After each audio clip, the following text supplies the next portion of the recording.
ဝူညင်းပယ်ပြီးနောက်ရှင်ယူကလက်မလျှော့ပဲဆက်လက်စူးစမ်းခဲ့ပါတယ်မကြခင်မှာလင်းလင်းကစာချုပ်အရာလက်ထပ်ဖို့သဘောတူတဲ့အခြားယောက်ျားတစ်ယောက်ကိုရှာတွေ့ခဲ့ပါတယ်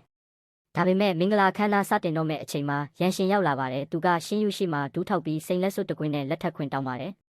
ရှင်ယူကတော့သူ့ရဲ့ရွေချက်အမှန်ကိုတည်ထားပြီးသားဖြစ်တဲ့အတွက်အေးအေးဆေးဆေးပဲညင်းပယ်လိုက်ပါတယ်သူမရဲ့ကုမ္ပဏီကိုရန်ရှင်လက်ထဲမရောက်စေချင်ပါဘူး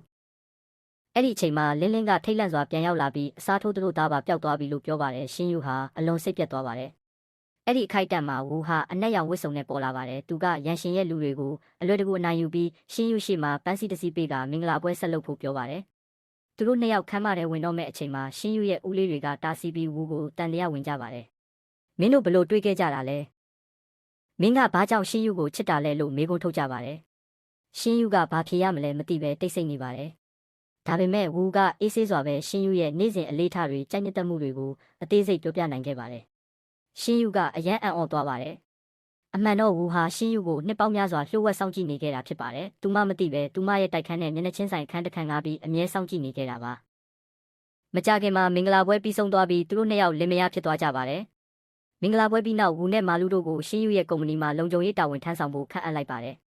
တနေ့မှာရှင်ယူကလျန်ဟာအရေးကြီးတဲ့ကုမ္ပဏီစာရွက်စာတမ်းတွေခိုးယူသွားတယ်ဆိုတဲ့သတင်းရရှိပါတယ်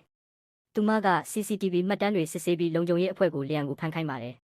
အဆောင်နှစ်ယောက်ကကားပါကင်ထဲကလူတစ်ယောက်ကိုဖမ်းမိပေမဲ့သူကလျန်မဟုတ်ပါဘူး။ဝူကတော့ CCTV ကိုတေချာပြန်စစ်ပြီးလျန်ဟာအနက်ရောင်ကားတစ်စီးထဲမှာပုံနေတာကိုရှာတွေ့သွားပါတယ်။ဝူကလျန်ကိုဖမ်းပြီးရှင်ယူရှိခေါ်လာခဲ့ပါတယ်။လျန်ရဲ့နှာခေါင်းမှာဒဏ်ရာရနေတာကိုမြင်တော့ရှင်ယူကဘာလို့ရိုက်ခဲ့တာလဲလို့မေးပါတယ်။လျန်ကတောင်းပန်ရင်းအမှန်ကိုဖွင့်ပြောပါတယ်။ရန်ရှင်ကသူ့ညီမကိုပြန်ပေးဆွဲထားပြီးတစ္ဆာဖောက်ခိုင်းခဲ့တာဖြစ်ကြောင်းပြောပါတယ်။အလုတ်ဆင်းပြီးနောက်ရှင်ယူကဝူကိုသူမရဲ့တိုက်ခန်းမှာအတူလာနေဖို့ဖိတ်ခေါ်ပါတယ်ဝူကကျွန်တော်တို့အိမ်အောင်ရေးကစာချုပ်ပဲလေးလို့ပြောပေမဲ့ရှင်ယူကညင်းမရအောင်အတင်းပြောပါတယ်။သူမရဲ့ဦးလေးတွေကသူတို့ကိုစောင့်ကြည့်ဖို့လူလွတ်ထားတာကြောင့်လင်မယားအဖြစ်တဘာဝကြကြနေပြရမယ်လို့ရှင်းပြပါတယ်။တိုက်ခန်းရောက်တော့ရှင်ယူကစာချုပ်စည်းကမ်းတွေကိုထပ်ပြောပါတယ်။ဝူကတော့ဟာတာလုပ်ပြီးဗိုက်စာနေတဲ့ခင်မွန်းအတွက်မိမကထမင်းချက်ပေးရမှာမဟုတ်ဘူးလား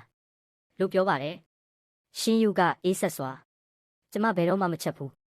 လို့ပြန်ဖြေပါတယ်။အဲ့ဒီအချိန်တကားခောက်တန်ကြားရပြီးအစားအစာအများကြီးလာပို့ပါတယ်။ရှင်ယူကမျှမစားခြင်းပေမဲ့ဝူကတော့ရေရေမောမောနဲ့ဝင်စားလိုက်ပါတယ်။တစ်ဖက်မှာတော့ရှင်ယူရဲ့ဦးလေးတွေလွတ်ထားတဲ့စပိုင်ကဒီမြင်ကွင်းကိုကြည့်ပြီးသူတို့နှစ်ယောက်ပိုနီးဆက်လာနေကြပြီလို့ထင်သွားပါတယ်